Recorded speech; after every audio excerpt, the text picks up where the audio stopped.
bono is, I think it really, brings together two different things. I mean, I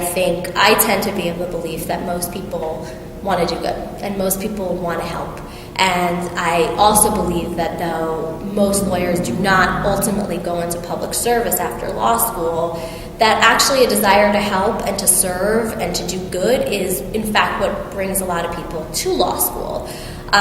It just so happens that only a small portion of them go on to careers doing that. But, I think on the personal side,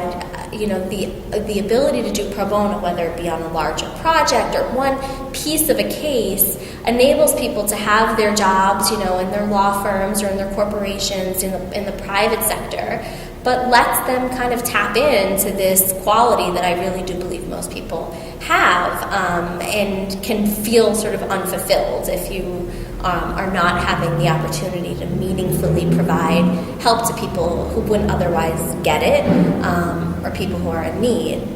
And I think sort of the other side of it is it's an enormous opportunity for folks to expand their skills, and to get to do things that they wouldn't otherwise get to do, or to get to do things that they won't get to do for several years at the law firm, preparing witnesses, putting together a case, standing up in court, filing appeals, arguing appeals, really developing a case from the beginning to the very end. Whereas I think in a law firm it tends to, you have a lot of years often before you're able to really, design, work on a case, soup to nuts, where you're lead counsel on the case certainly. And so on the pro bono side, you really get to jump in, you really get to challenge yourself. I think one of the most interesting parts of being a lawyer is it's a specialized practice. Most people who practice law have an area of expertise or a few areas of expertise. That being said, a lot of the skills are transferable.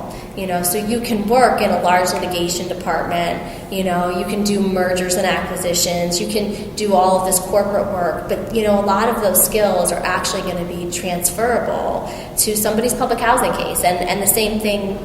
works its way back, working, thinking creatively, approaching a case with, sort of a problem-solving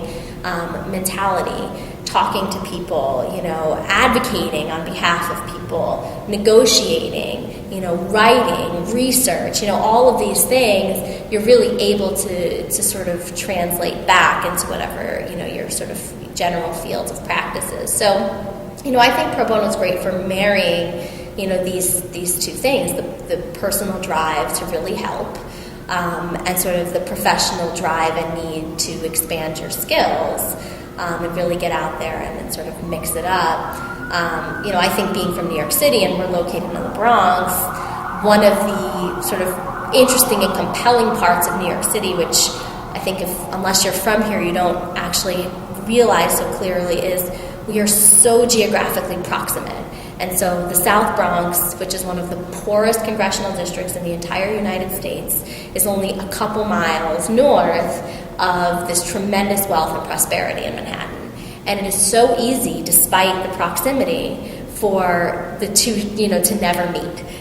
For people working in Midtown Manhattan to go into their skyscraper buildings with every amenity and really never know, the poverty that is so close and the struggles that are so present that, are a part of the fabric of this city, and a part of the fabric of this country. And I think, for us, again, working specifically in New York City, our pro bono practice really enables the associates working in those law firms to hop on the express train, get off at Yankee Stadium, take a 10-minute walk to our office, and just have their minds kind of blown and their eyes become wide open to a very different community and the kinds of things that people are encountering here.